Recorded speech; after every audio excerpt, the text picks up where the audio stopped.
Hi there, I'm Sonal Mehrotra Kapoor, and today we're going to talk about the second wave of COVID-19 in the country. How deadly is it? How quickly is it spreading? Who is it impacting the most? And how do we actually beat this virus? Now, to give an answer to all these questions, what we've done is we've made a comparison for you. We've compared the first wave that happened in September of 2020 to now the second wave in April of 2021. And we looked at this comparison of several data points to try and develop a picture, also to give you some trends on what exactly is the second wave looking like. First up, some absolute numbers really. Well, the first wave, we call it the first wave roughly around 17th of September because that's when India hit roughly a mark of almost 98,000 cases in one single day. After that, we had seen a drop in cases. Suddenly it came down. It was all good in December, January, Feb, but in March cases went up again. And now, cut to April, we are back at 1 lakh cases daily, a mark which we had never touched even back in 2020. So what does it tell you? It tells you that the virus is now infecting more people in one single day. But that's not the only thing that we need to understand. We need to understand, yes, it is infecting people, but how quickly is that happening? So look at this data now. From 8,000 to 98,000 back in 2020, we traveled that distance between cases in about 100 days. Cut to the second wave, 2021, we've gone from 8,000 cases to a lakh cases in roughly about 50 to 60 days. Can you imagine? So this tells you that not just that the virus is infecting more people, but it is also infecting more people more quickly. Let's talk about deaths now. When it comes to deaths, back in September of 2020, we saw that almost at that peak, almost 1,200 lives were lost every day. That was the peak, 1,290 to be precise, and that happened on the 16th of September. Maximum lives lost in a single day. Cut to the second wave, we've seen maximum so far go up to 714. Now, before you jump to the conclusion that the second wave virus is infecting more people, spreading more quickly, but not taking so many lives, take a pause and listen to this. More and more doctors now are telling us that we haven't even hit the peak of the second wave. We are just getting there right now because there is no sign of any cases coming down at this point. And second, the thing to remember is that since the virus is infecting more people more quickly, we haven't really seen the number of deaths are only likely to increase in the coming days. We don't know those who are in the hospital, how much and how many of them will manage to survive the virus now. So tragically, what I have to report to you is that experts across the world right now are saying that this is only the beginning. It is going to increase here on. Now, the next thing that I really saw in the comparison between the first wave and the second wave is the number of people, or let me put it this way, the age bracket which is seeing the maximum impact from the virus. And this is where it gets really fascinating. Because back in the first wave, we saw above 50 seeing the maximum hit from the virus. So India developed a new vaccine strategy. We started vaccinating our older generation first, vulnerable more to ensure that they are safe. Cut to the second wave.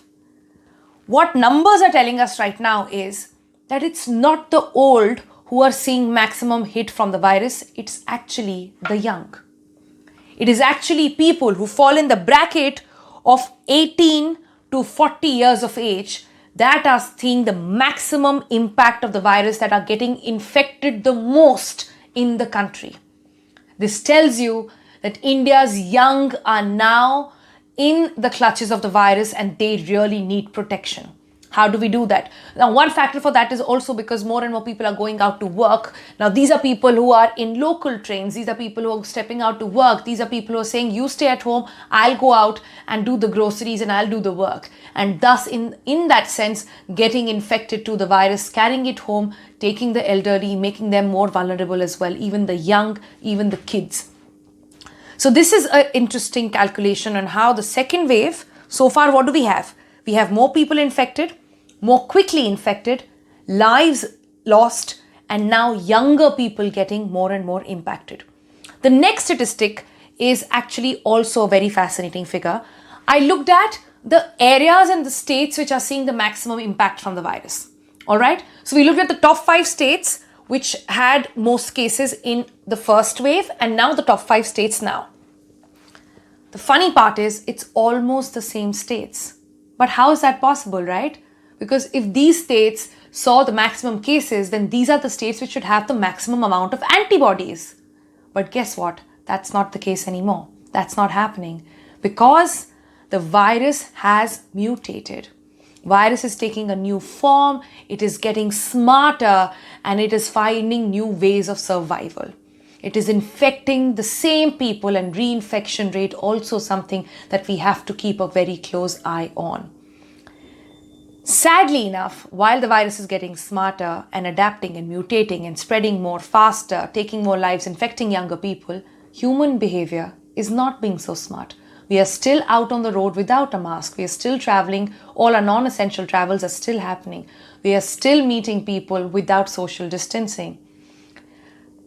Norms, if you look at it, from the first wave to the first wave, there was no inter-road travel happening. You needed a certificate for that. Air travel, non-essential, was cut down. There was a fine on masks. All of that is not happening anymore. In fact, it is because of these new trends now that more and more chief ministers are stepping out, experts and doctors also saying that we have to open vaccine for all if we want to fight out this second wave. This is at a time when the Chief Minister of Maharashtra and the Chief Minister of Delhi both have written to the Prime Minister of the country asking him to open up vaccination for all. Like I told you, younger people getting more impacted in the second wave. Maharashtra Chief Minister says, give it to everybody above 25. Delhi Chief Minister says, give it to everybody above 18. In fact, Maharashtra Chief Minister is being a step ahead, and he says, and he believes something what all the experts are saying right now, that the hotspot areas and districts within Maharashtra need to get vaccine priority. That means districts like Pune, in Mumbai and other places as well, they need to get priority of vaccine so that the chain of the virus and the chain of the spread is cut down. These clearly are the things that is really required at this point. And there's one more thing required, which you can do, which is get yourself vaccinated. Whenever your turn comes, whatever vaccine you get yourself vaccinated, because the times ahead don't look so good.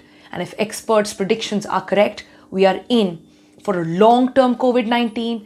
In fact, the director of AIIMS in the national capital, Dr. Randeep Guleria, told me that 2021, we could see COVID surviving till the end of the year. We clearly don't want that. We clearly don't want that extending as well.